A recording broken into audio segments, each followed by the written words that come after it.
67 días de la Jornada Nacional de Sana Distancia, nos quedan 3 días, formalmente 2 días, porque la jornada termina el 30, el domingo 31 es un día de asueto convencional, pero lo podríamos aprovechar todavía para quedarnos en casa, para aprovechar estos últimos días y, aunque parecen pocos días, cada día cuenta, cada día es importante porque reduce la velocidad y la probabilidad de que haya contagios. Como hemos dicho, la Jornada Nacional de Sana Distancia tiene como propósito fundamental que las personas eviten contagiar y eviten ser contagiadas. Y la consecuencia positiva, que es el objetivo buscado, ha sido la reducción de la velocidad de propagación de la enfermedad y, por consiguiente, la reducción de la velocidad con que aparecen nuevos casos. Y es lo que le hemos llamado el aplanamiento de la curva. Vamos a ver los datos. En primer lugar, tenemos la información internacional tomada de los datos que publica la Organización Mundial de la Salud y vemos en síntesis que más de 5.593.000 personas en el mundo han tenido COVID desde que empezó esta epidemia. 24% de ellas, que son 1.345.000, lo han tenido en los últimos 14 días y son la parte activa de la epidemia. La región de América ocupa la representación de 54.8% de lo que ocurre en los últimos 14 días en el mundo y la región europea cada vez va disminuyendo su representación en la medida que las curvas epidémicas, la epidemia en los países europeos, que en su momento fueron los más afectados, va en una clara tendencia de descenso, no en todos, pero en la mayoría. En cambio, las regiones de Mediterráneo Oriental y Asia Sudoriental están empezando a aumentar. La siguiente. En México, 81.400 personas desde el 28 de febrero, fecha en que tuvimos el primer caso confirmado, han tenido COVID y han sido confirmadas por los métodos de laboratorio para esta enfermedad. De ellas, 16.315 lo han tenido en los últimos 14 días, por lo tanto es la parte activa de la epidemia en México y desafortunadamente ya 9.044 personas han perdido la vida por el COVID como consecuencia de la expresión grave de esta enfermedad. Más de 254.000 personas han sido estudiadas, en su momento han sido reconocidas como casos sospechosos, se les han tomado muestras para diagnóstico por laboratorio y han resultado o bien en casos positivos, 81.400 o 137.263 descartados. La siguiente, por favor. En el mapa de la incidencia acumulada a lo largo de este periodo, desde el 28 de febrero, identificamos que 63.7 personas por cada 100.000 habitantes en México en algún momento de todo este tiempo han tenido COVID y lo han confirmado, se ha confirmado. La siguiente diapositiva nos muestra precisamente lo que el mapa revela, que es la distribución de acuerdo a distintas entidades federativas y podemos reconocer que la zona metropolitana del Valle de México persistentemente y hasta este momento ha sido la que ocupa prácticamente la mitad de los casos acumulados. La razón es obvia, la hemos dicho una y otra vez, es la zona más poblada. Casi la cuarta parte de la población mexicana, un poco más de 23%, viven en el Valle de México. En la siguiente, lo que podemos apreciar es los casos confirmados en los últimos 14 días, que son la parte activa de la enfermedad, y notamos que lo hemos notado en varias ocasiones como existen variaciones. Recordarán que Durango estaba en color verde, lo que quiere decir que tenía menos de 100 casos, pero ahora está en color amarillo, lo que quiere decir que tiene entre 101 y hasta 250 casos. Lo mismo Chihuahua ha estado variando, de repente más de 100 casos, a veces menos de 100 casos. La siguiente. También la zona metropolitana del Valle de México es la zona que tiene la mayor cantidad de casos recientes, casos de los últimos 14 días. Esto es relevante porque esto habla de que sigue siendo la parte más activa de la epidemia, también la transmisión es más activa, desde luego, en el Valle de México. Ahí se puede ver, también prácticamente la mitad ocurren los casos nuevos en el Valle de México y después le sigue con un cambio que se puede ver notoriamente importante las otras regiones, las otras entidades federativas, empezando por Baja California, Tabasco, Veracruz, Puebla, etcétera. En la siguiente diapositiva, lo que vemos es el mapa de incidencia. La incidencia nos permite comparar entre poblaciones de distinto tamaño y poder comparar en una manera equilibrada, digamos justa, apropiada, cuánta intensidad de transmisión o de ocurrencia de enfermedad existe en las distintas entidades federativas. Esto lo podemos ver en la siguiente diapositiva, también por un gráfico de columnas, en donde reconocemos también la Ciudad de México nuevamente como la zona más con intensa transmisión. Y desde ayer, lo comentó el doctor Alomía, hemos incorporado este sistema de doble barra o doble columna, unas en gris, que son los casos activos del 8 al 21 de mayo, y en este caso los verdes, que son los activos del 15 al 28 de mayo. Esto lo que nos permite es ir viendo el cambio que ocurre en la incidencia, y el cambio esperado o deseado es cuando empieza a cambiar la comparación de las barras. Tomemos como ejemplo Querétaro, los casos activos entre el 8 al 21 de mayo fueron mayores a los casos activos del 15 al 28 de mayo. Esto es como una ventana móvil de observación de lo que va ocurriendo. ¿Por qué lo ponemos ahora y no lo habíamos puesto antes? Primera, porque es una innovación del grupo que hace el análisis. Segundo, porque correlaciona con el semáforo.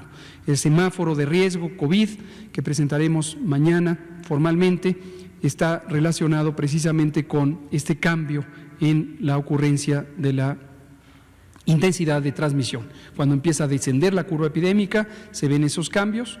Los casos de un periodo previo son mayores a los casos de un periodo posterior. Otros estados se pueden ver ahí, pero los vamos a ir destacando de acuerdo a lo que ocurra. La siguiente.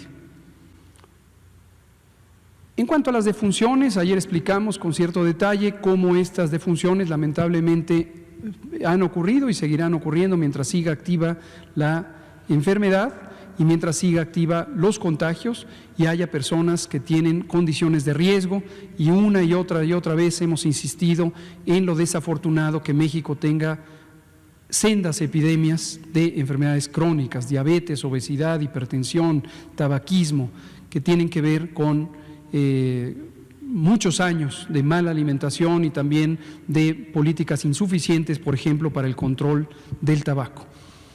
Y lo que podemos ver ahora es esta situación que ustedes ya identifican. Esta gráfica es por fecha de ocurrencia de la defunción y, por lo tanto, distribuye a las defunciones por fecha de ocurrencia.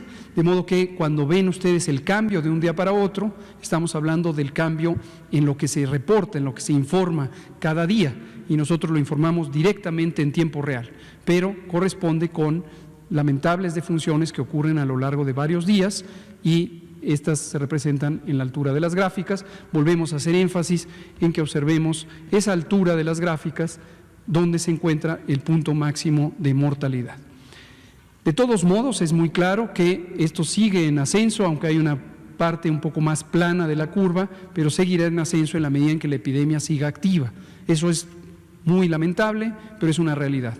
Mientras la epidemia siga activa, y va a seguir activa todavía por varias semanas, como lo hemos dicho, vamos a tener lamentablemente defunciones. Lo que es importantísimo, extremadamente importante, es que las personas tengan la posibilidad de acudir a atención médica si están en riesgo de complicarse, y que lo hagan de la manera más temprana posible. Por eso frecuentemente repetimos este mensaje. Si usted es una persona que tiene alguna enfermedad crónica, en particular hipertensión, diabetes, obesidad o tabaquismo, es decir, fuma, consume productos de tabaco, ya sea por combustión o utiliza vapeadores, y además pudiera ser una persona mayor de 65 años, en cualquiera de estas dos condiciones, o es una mujer embarazada y presenta síntomas de COVID, no se espere. Por favor, no se espere. Acuda a atención médica, porque si se identifica que tiene COVID y que tiene algunas manifestaciones tempranas de complicación, existe una mayor posibilidad de que sea atendida o atendido. Y en una parte importante de los casos, Tan solo el utilizar oxígeno sin necesidad de intubar, cuando no hay todavía un daño pulmonar tan extenso o donde la falta de oxigenación no ha sido tan prolongada, eso puede ayudar a que su organismo resista mientras pasa el proceso natural de recuperación de los pulmones. Eso lo hemos explicado a veces con mayor o con menor detalle, pero queremos que quede clara esa idea. Si una persona empieza a tener deterioro de la función pulmonar, sus pulmones se han dañado por efecto del COVID, del virus que ha causado inflamación y destrucción del interior de los pulmones, de las células de los pulmones, lo que ocurre es que empieza a perder la capacidad de oxigenar la sangre. Y si la sangre no se está oxigenando correctamente, los distintos órganos vitales, los riñones, el hígado, los distintos órganos empiezan también a tener daños. Y eso puede llevar algunas horas, a veces algunos días. Pero si eso se logra evitar, porque se usa oxigenación, se le pone una mascarilla con oxígeno, se le ponen una sonda, unas puntas nasales con oxígeno, eso permite en algunos casos que no haya ese deterioro de la función de órganos críticos. Y eso puede aumentar las posibilidades de recuperación. Contrario a lo que puede estar ocurriendo, desde luego la situación más desafortunada es que la persona se quede en casa y que muera en casa. Es la situación más desafortunada. O que llegue al hospital, pero ya en una condición de importante daño, de importante deterioro de los distintos órganos y prácticamente llegue en una situación en la que no se le puede recuperar. Por favor, si es una persona con las características de riesgo, acuda prontamente a atención médica. La siguiente, por favor. La distribución de estas lamentables defunciones en las entidades federativas no ha variado, se presenta el mismo orden, como pueden ver, de las entidades federativas de acuerdo a la ocurrencia de las lamentables defunciones. La siguiente, por favor. En la siguiente vemos, como siempre, los casos confirmados, 81.400 en esta ocasión, 36.131 que están en un proceso de estudio y también esta curva se representa por fecha de ocurrencia, no por fecha de registro. Es decir, es parecida a la de mortalidad. Aquí cada persona que está representada en los números se pone en la fecha en donde empezaron sus síntomas. Y como hemos dicho, de acuerdo al tiempo que tarde la persona en acudir a atención médica, puede haber un retraso entre el inicio de sus síntomas y el momento en que se logra confirmar y registrar. La siguiente.